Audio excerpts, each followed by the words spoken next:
Deus abençoe as suas vidas de maneira rica e abundante. Amém, queridos? O título da mensagem desta noite se denomina Abacuque, mais do que ter alvos. E eu convido a que você abra a sua Bíblia em Abacuque, capítulo de número 2. E eu gostaria de ler os 3 primeiros versículos. Abacuque, capítulo de número 2, versículos de 1 a 3. E registra então o autor sagrado: estarei na minha torre de vigia, ficarei na fortaleza, e vigiarei para ver o que Deus me dirá, e que resposta eu terei à minha queixa. O Senhor me respondeu e disse: escreva a visão, torne-a bem legível sobre tábuas, para que possa ser lida por quem passa correndo, porque a visão ainda está para se cumprir no tempo determinado. Ela se apressa para o fim e não falhará, mesmo que pareça demorar. Espere, porque certamente virá, não tardará. Oremos. Deus amado, Pai bendito, lemos a Tua santa e preciosa palavra e pedimos, Deus, fala conosco nesta noite, abençoa a nossa vida, fortalece a nossa fé, e o que nós pedimos, nós fazemos agradecidos em o nome de Jesus, amém e amém. Abacuque era contemporâneo de Jeremias, que nós temos então muita informação, sobre quem nós temos muita informação, mas existem 3 dos profetas, chamados profetas menores, que nós não temos nenhuma informação a respeito deles, senão seus próprios escritos breves, que são Abacuque, Obadias e Malaquias. Nada sabemos sobre eles, apenas temos o texto deles. O que nós sabemos de Abacuque é que, por exemplo, seu nome significa abraço. O reformador Martinho Lutero, ele escreveu no seu prefácio a Abacuque, 1526, o seguinte: Abacuque tem um nome apropriado à sua comissão, porque Abacuque significa abraço, pois por meio de sua profecia ele abraça ou contém o seu povo, os consola e os toma em seus braços, como um faria por uma criança ou um adulto que sofre. Esse homem, alguns supõem que ele tenha sido um levita, e essa suposição se dá porque o seu 3º capítulo é uma canção, e ele escreve uma canção no estilo dos salmos, ou seja, tem um título, tem a canção e tem uma conclusão. Então alguns podem supor isso, alguém que trabalhava no templo escreveu esse texto, mas não sabemos muito a respeito dele. Agora, o que é interessante nesse texto, dessas poucas palavras que compõem o texto de Abacuque, é que não é uma carta dirigida a pessoas, nem uma carta dirigida a povos. Se você ler Abacuque, é uma carta dirigida somente a Deus, onde Abacuque faz perguntas, onde Abacuque questiona Deus, e onde então Deus responde a Abacuque através disso, desse diálogos, ou seja, essa palavra intercambiável entre Deus e Abacuque, nós temos então o texto que nos edifica. E é sobre esse texto que nós lemos hoje que eu queria falar sobre os alvos. E o título da mensagem, como vocês puderam ler, é Abacuque, mais do que ter alvos. Estamos iniciando o ano, e muitos colocam seus alvos. Nós distribuímos no culto da virada os alvos para o ano para você anotar, isso é importante, vamos falar sobre isso. Mas Abacuque, nesse texto, ele diz que nós temos que ter alvos, mas temos que fazer coisas além de ter os nossos alvos, porque muitas vezes só anotamos e esperamos que ele simplesmente aconteça. Temos que então compreender essa introdução do capítulo 2 de Abacuque, para vermos o que nós temos a acolher em nosso coração. Em primeiro lugar, a primeira lição que nós aprendemos com Abacuque é que nós devemos orar, mas também vigiar em nossas orações quanto àquilo que Deus tem a nos dar. O texto do versículo 2, na primeira parte do versículo 1, diz: estarei na minha torre de vigia. Abacuque questionava Deus, Abacuque expunha duas realidades. A primeira, que o seu povo cometia injustiças. Abacuque denuncia o seu próprio povo, fala: olha, o povo está cometendo justiça. Abacuque fala do juízo que viria por causa disso, Deus enviando outros povos para dominar, enfim. Mas Abacuque expõe um problema. Mas ele fala: apesar do meu povo estar assim, haver muita injustiça, eu vou estar na minha torre de vigia. Não é porque todo o povo está errando que eu vou errar. Não é porque todo o povo está cometendo injustiça que eu vou entrar em justiça. Nós lemos ali no livro de Êxodo a declaração de Deus, que diz: olha, não seguirás a maioria para torceres o reto. Porque muitas vezes nós pensamos naquele ditado que é totalmente antibíblico, de que a voz do povo é a voz de Deus. Isso é errado. A voz do povo não é a voz de Deus. A voz do povo, ele dizia, por exemplo, para, no caso, adorarem o bezerro de ouro. Essa era a voz do povo. A voz de Deus era denunciar aquilo, mandar derrubar aquilo dali e seguirem somente a Deus. Quantas vezes a voz do povo se impôs contra a voz de Deus e o povo de Israel padeceu por isso. Quando nós lemos, por exemplo, os 2 livros dos reis, nós vemos exatamente isso. Olha, e fez o que era errado perante o Senhor, e o povo então padeceu por isso, falhou por isso, errou por isso. Por quê? Porque foram consultar não a Deus, mas ao povo. A voz do povo é a voz da idolatria, a voz do povo é a voz da rebelião, a voz do povo é a voz do distanciamento de Deus. Mas nós devemos buscar, como o Senhor Jesus fala, é a voz de Deus. Devemos buscar a direção de Deus. Então todo o povo de Abacuque estava falhando, o povo daquela região estava falhando, mas ele falou: eu vou colocar-me na torre de vigia. A torre de vigia nós vemos hoje, por exemplo, nos grupamentos militares. Quando você passa por algum local militar, você vê lá a torre de vigia onde ficam os sentinelas. Eles ficam ali, eu faço uma pergunta a vocês, para dormirem?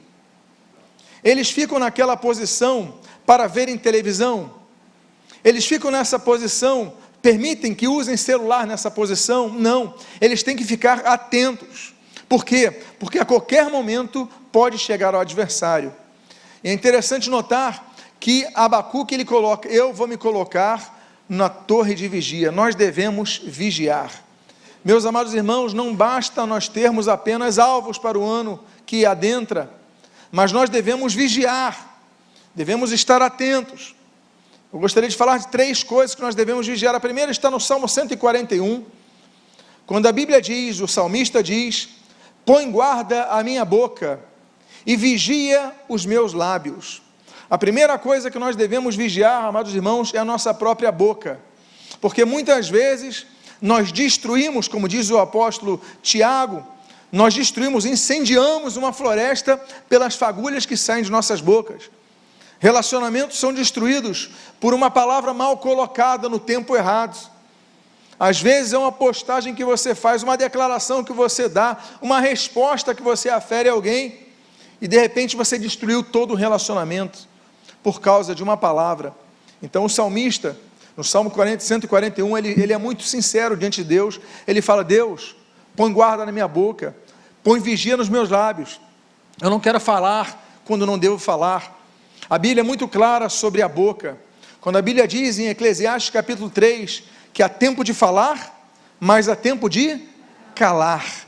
Há tempo de ficarmos calados. Por isso que você não pode ser uma daquelas pessoas insensatas que dizem: o que eu tenho que dizer eu falo na hora. Isso não é bíblico também não. Você tem que pesar o que você vai dizer, se aquele é o momento de você falar, porque é momento de falar, mas há momento de calar. Meus amados irmãos, a segunda coisa que nós devemos vigiar, nós lemos ali no capítulo escatológico de Mateus, capítulo de número 24, quando nós devemos vigiar, porque não sabemos a hora do retorno do Senhor Jesus Cristo. Nós estamos vendo que o cerco está aumentando. Cada vez mais nota-se o controle mundial sobre as individualidades, e nós aqui somos provas com tudo o que está acontecendo. Nunca houve antes um domínio tão grande quanto nós estamos vivendo hoje. E isso já é uma preparação para aquilo que vai acontecer um dia, que eu não pretendo experimentar, nem você, porque estaremos juntos ao nosso Senhor. Amém, queridos? A igreja vai ter sido arrebatada, mas o fato é que o Senhor Jesus, Mateus capítulo 24, manda nós vigiarmos, porque ninguém sabe a hora do retorno do Senhor Jesus Cristo. E a terceira coisa que nós devemos vigiar é quando o Senhor Jesus fala em Marcos capítulo 14, vigiai e orai, para que não sejais tentados, mas não entreis em tentação. Todos são tentados. Jesus foi tentado. Aqueles 40 dias e 40 noites no deserto de Jericó, Jesus ali passou por momentos de tentação. Todos são tentados, mas a oração de Jesus, o ensino de Jesus sobre oração, note que ele não diz orai e vigiai, ele diz vigiai e orai. Nós devemos estar vigilantes e as nossas orações feitas, mas nós devemos vigiar em todo tempo, para que nós não entremos na tentação, porque a tentação, ela acontece, ela é oferecida a cada um aqui. Então nós devemos estar atentos, porque muitos oram, mas entram na tentação. Então são 3 vigilâncias que nós temos, e o nome disso daí é a torre de vigia. Nós devemos estar na torre de vigia, mas é um esforço que precisa. Porque eu faço uma pergunta a vocês, essa pergunta eu creio que todos aqui possam responder. A torre de vigia, por acaso, fica num local plano, na mesma altura que todos? Ou a torre de vigia é um local mais alto, que você fica mais alto para conseguir ver mais longe? Onde fica a torre de vigia? Um local mais alto do que o normal? Meus amados irmãos, então você precisa subir para estar na torre de vigia. Para você estar na torre de vigia, você precisa também se separar de pessoas, você precisa estar atento. Há momentos que nós não conseguimos orar porque você está cercado de pessoas. Aí você fala, mas eu não estou cercado de pessoas no meu quarto. Você está cercado pela internet. Você coloca no YouTube e está cercado de pessoas. Você está no Instagram, está cercado de pessoas. Você está nas demais redes sociais, está cercado de pessoas, ainda que você esteja solitário no seu quarto. Mas a torre de vigia é um local que você tem que estar sozinho. É o momento no qual você tem que vigiar e orar. É relacionamento com Deus e atenção com os inimigos que te sondam. Então, a primeira lição que nós aprendemos com este homem, Abacuque, que significa abraço, é que nós devemos orar e vigiar, ou conforme a ordem de Jesus, na sua especificação, vigiar e orar. A segunda coisa que nós aprendemos sobre nossos planos e projetos, é que ele diz, permaneça firme em Deus, é a segunda lição que nós aprendemos, e ele diz, ficarei na fortaleza. Fortaleza é o local onde estava estabelecida a torre de vigia, é um local fortalecido. A torre de vigia não podia tombar para um lado ou para outro. Hoje nós temos as torres de vigias sendo feitas naturalmente com cimento, algumas com concreto, algumas com muitos metais ao redor, mas naquela época muitas torres de vigias em algumas aldeias eram feitas com madeira, eram mais rudimentares, eram mais frágeis, mas uma característica a torre de vigia tinha que ter, ela tinha que estar firmada com uma fortaleza, numa pedra, que se houvesse algum abalo, ela permanecesse firme. Ela tinha que ser construída numa estrutura basilar, uma fortaleza. Meus amados irmãos, quando nos lembramos daquele Salmo de número 46, Deus é o nosso refúgio e fortaleza, socorro bem presente no meio da tribulação, nos lembramos que a nossa fortaleza está em Deus. Há momentos que nós nos abalamos. A Bíblia fala, por exemplo, de que nós temos 3 dias terríveis que nós podemos nos agarrar na fortaleza que é Deus.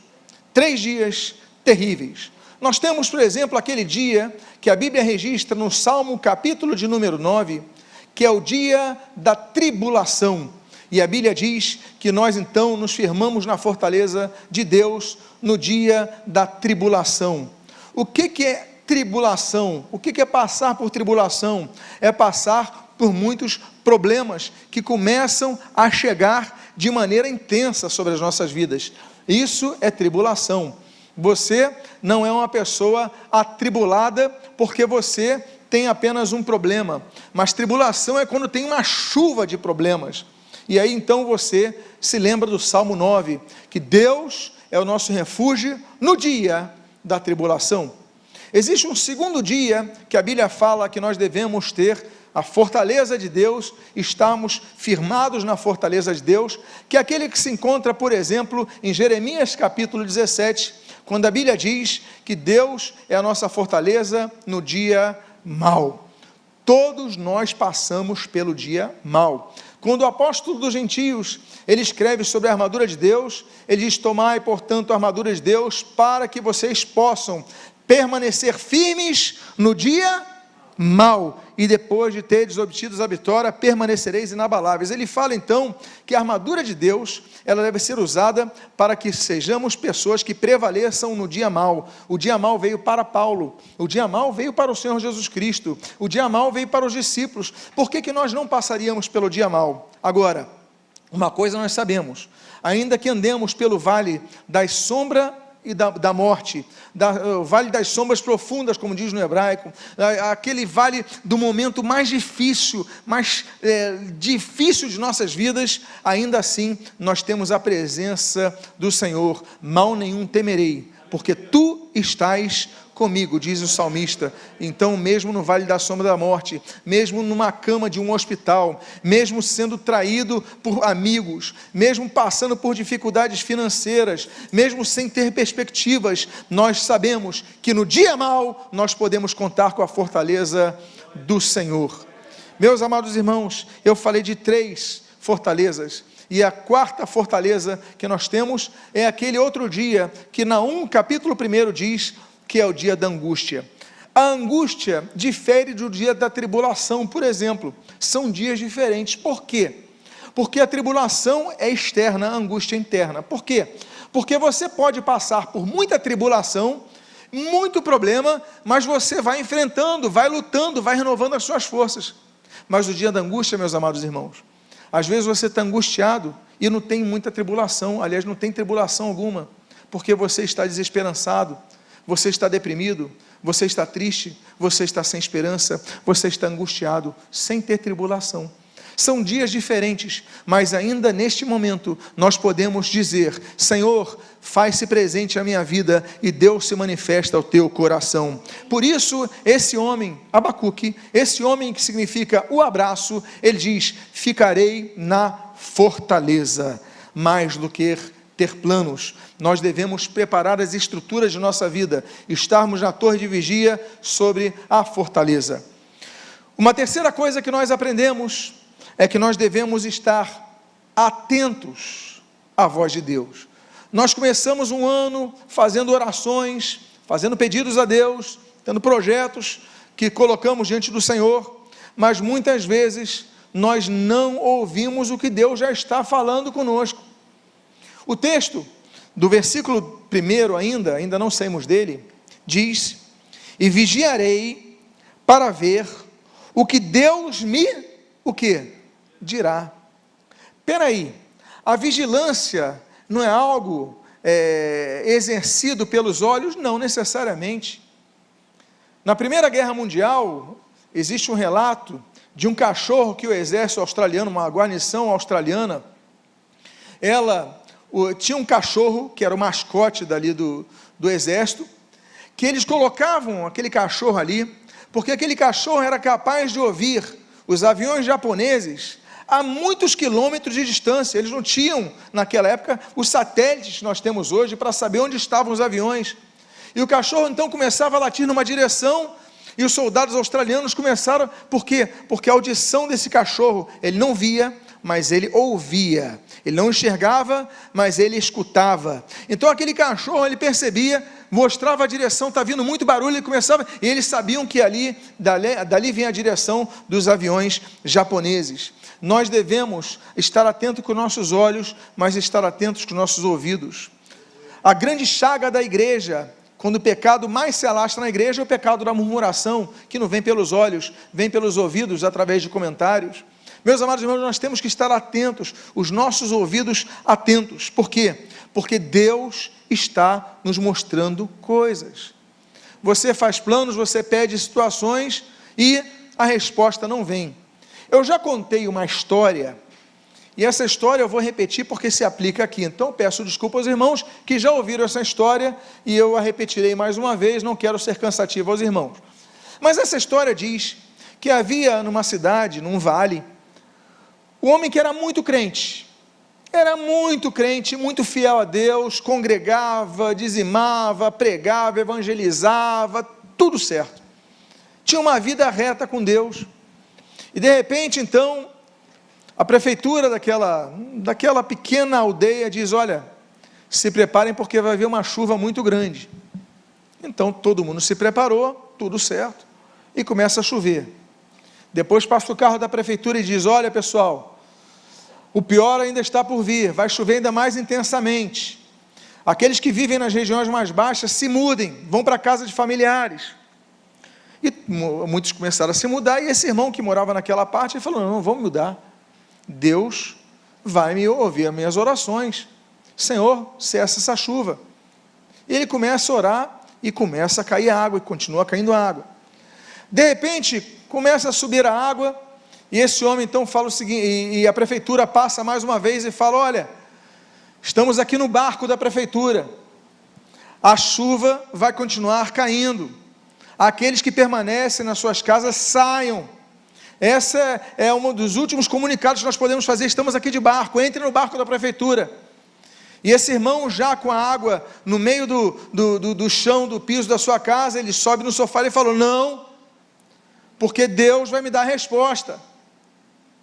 E depois então começa a subir a água, a transbordar a água, ele vai então para o teto da sua casa, e é o único cidadão daquela aldeia, fica no telhado da sua casa, molhado, já tinha perdido tudo, e passa então um helicóptero da prefeitura, e o helicóptero da prefeitura, sabendo que era o único cidadão, eles falam o seguinte: olha, seu João, o senhor é o único da cidade que ficou aí, pega essa escada do helicóptero, sobe, porque a chuva vai piorar. Ele fala: não, porque Deus vai me dar livramento. E a chuva vem, e sobe pela casa, e o seu João morre, afogado. Ele chega no céu, todo molhado, e chega no céu irritado, como se houvesse isso no céu, mas isso é uma história que eu conto. Ele chega no céu furioso, e quando chega no céu, ele encontra lá o Pedro que está ali na porta, volta a dizer, é uma historinha, e ele fala: Pedro, como é que vocês fizeram isso? Como é que pode? Ele falou: ó, fala com o Senhor. Aí ele fala: Senhor, como é que pode? Ele fala: como é que pode o quê? O Senhor não atendeu o meu pedido. Ele falou: eu não atendi? Eu primeiro mandei o aviso pelo megafone, depois mandei o carro da prefeitura, depois mandei o barco, depois mandei um helicóptero, e você diz que eu não te atendi? Muitas vezes Deus responde da forma diferente às nossas expectativas. O texto diz: e eu vou vigiar para ver o que Deus me dirá. Ou seja, porque muitas vezes nós estamos vigiando, nós estamos na torre de vigia, mas não estamos vigiando. Estamos na igreja pedindo coisas que Deus já está respondendo e nós não observamos. Deus me dá um emprego, aí você vai para o emprego com a barba por fazer e de chinelo. Aí o sujeito te reprova na entrevista e você fala: Deus, por que eu estou passando por isso? Aí você chega na entrevista atrasado: Deus, por que isso? Aí você não prepara um currículo adequado, faz de qualquer maneira: Deus, eu não consigo emprego, você fica reclamando. Os sinais estão aí, Deus tem mostrado as coisas. Então nós devemos vigiar para ver o que Deus nos dirá, porque Deus responde.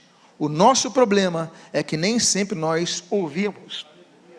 A Bíblia diz, e aquele texto: Jeová Rafá, eu sou o Deus que te cura, tem gente que pensa que é para qualquer um, não é não.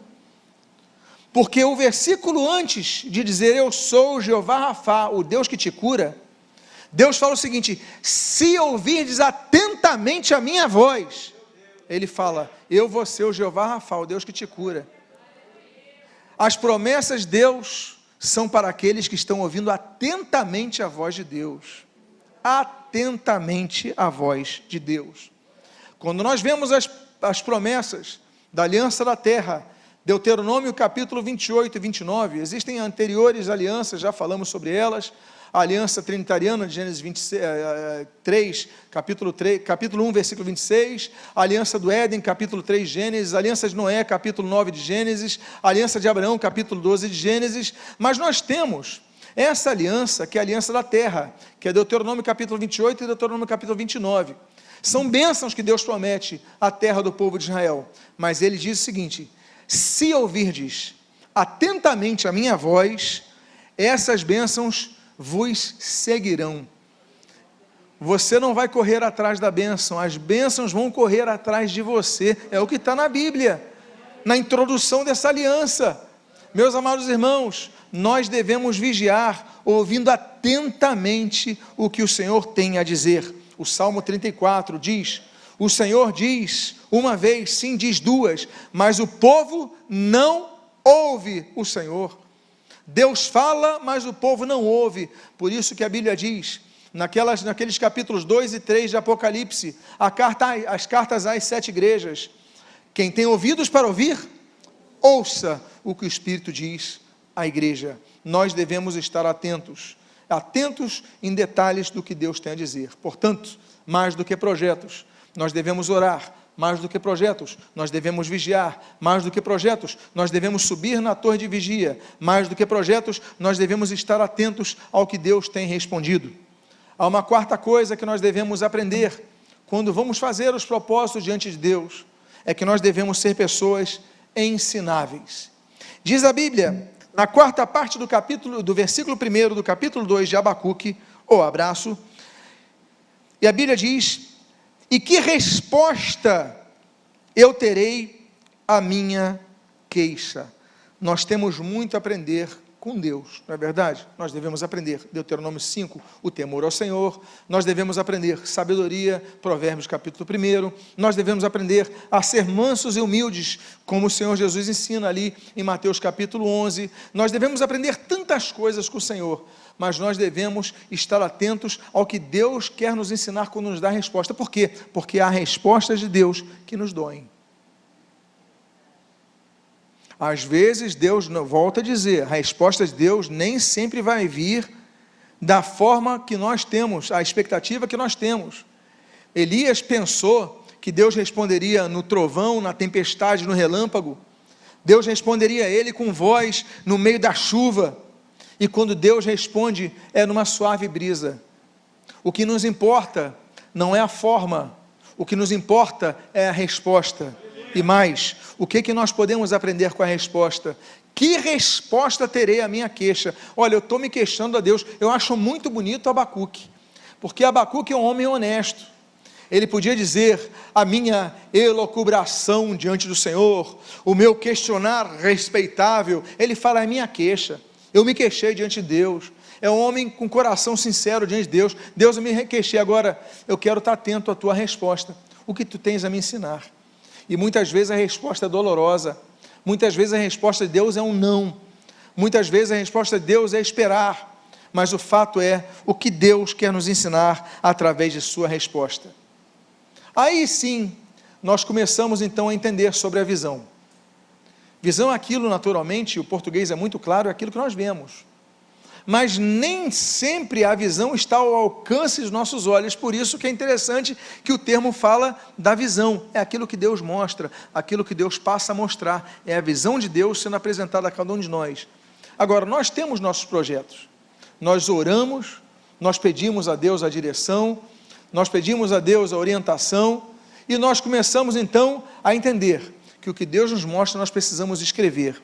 Diz aqui: o Senhor me respondeu e disse: escreve a visão, escreva o que eu estou te mostrando.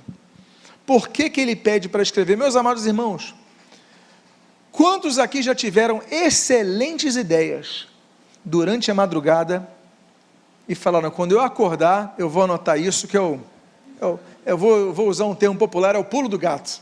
Você acordou, se lembrou? Pois é, nem eu. Se você não anotar algumas ideias que vêm, você esquece. Muitas vezes, você tem ideias maravilhosas, soluções, daqui a pouco eu me lembro, você confia na sua memória, você não se lembra e perde por toda a vida aquela ideia.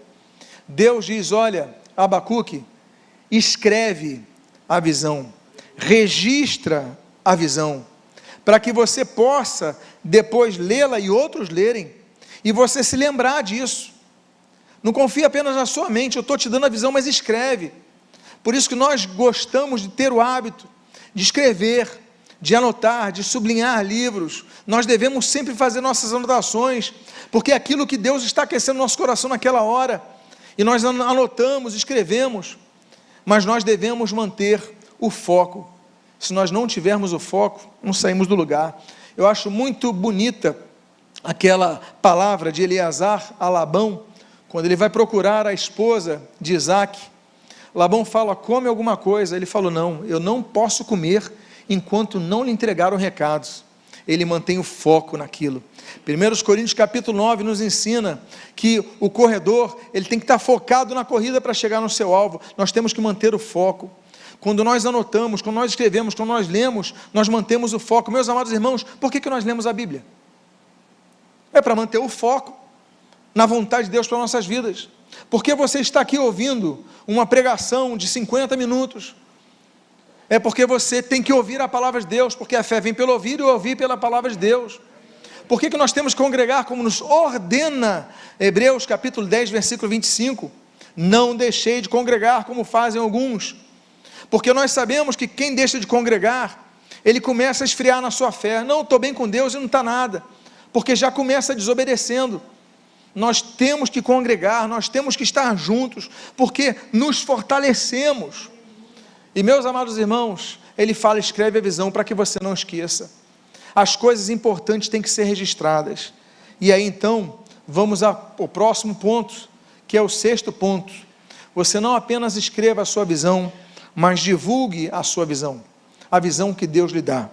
Diz a continuação no versículo 2, torne-a bem legível sobre tábuas, para que possa ser lida até por quem passa correndo. Para quem gosta de propaganda e publicidade, para quem gosta de marketing aqui, essa é a versão mais antiga que existe do outdoor. Escreve em tábuas com letras grandes, bem legíveis com letras grandes, para que todos que passem correndo conseguem ler. Isso é um outdoor. A visão tem que ser passada. A igreja, ela recebe uma missão, claro, a missão individual, glorificar a Deus, adorar a Deus, buscar a Deus, mas a nossa missão vertical, não apenas horizontal, mas a visão vertical, é anunciar o Evangelho a todas as nações, é ir de pregar o Evangelho e fazer discípulos, ou seja, nós devemos pregar, nós devemos viver, nós devemos anunciar, nós devemos divulgar a visão, e tudo que nós divulgamos quanto ao que Deus nos dá, que gera edificação a vidas, nós devemos divulgar. É claro, meus amados irmãos, que há tempo para todas as coisas.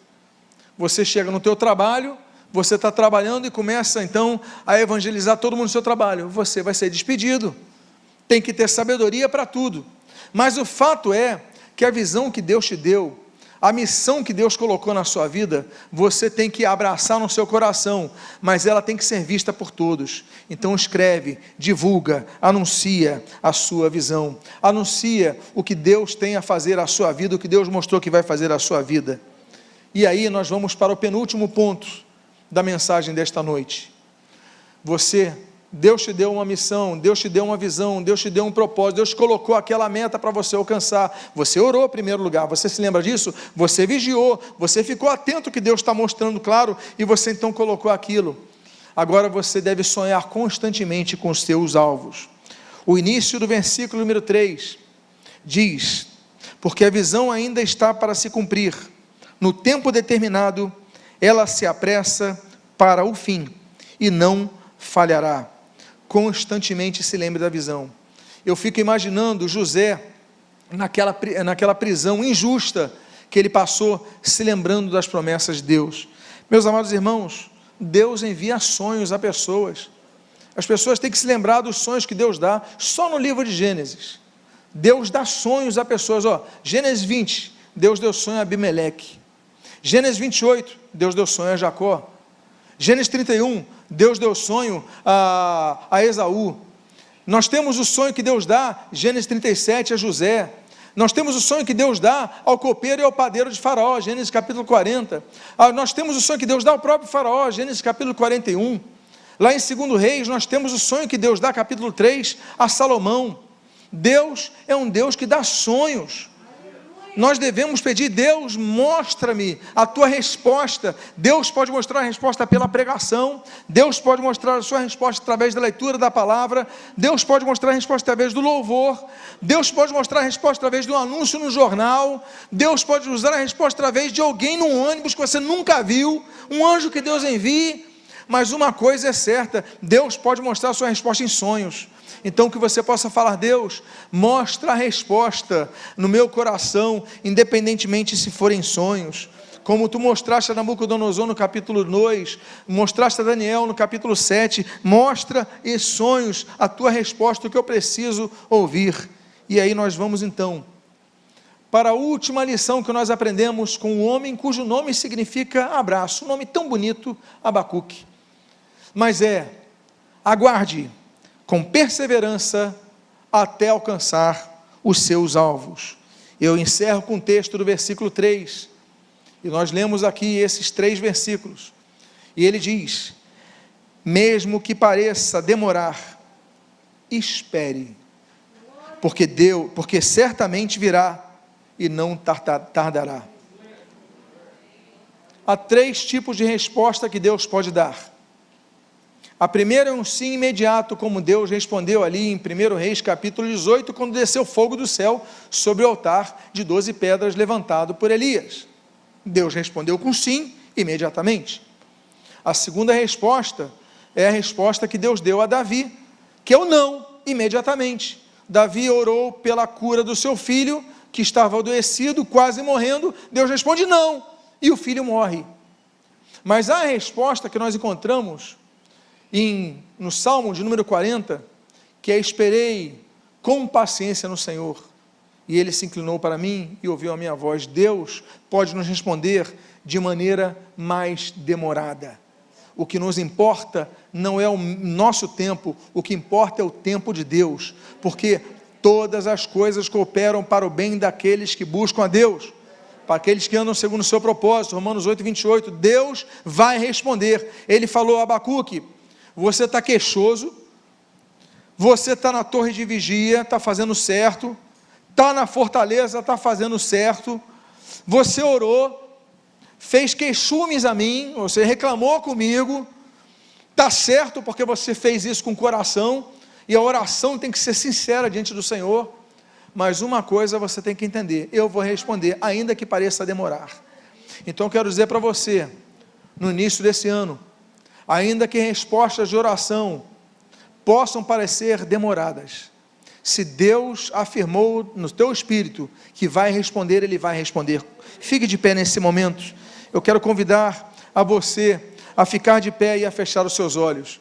E a você que tem um motivo de oração, a você que tem visto muitas injustiças acontecendo, mas tem orado, no tempo certo, o tempo de Deus, a resposta vai vir. Mas anota a visão, anota o seu pedido, anota a sua causa, coloca diante do Senhor, ora e vigia, porque Deus está respondendo. Muitas vezes você não está ouvindo, mas Deus já está falando, como eu creio, já está falando contigo nesta noite. Feche seus olhos agora. Eu gostaria de fazer uma oração nesse momento por sua vida. Pai amado, Deus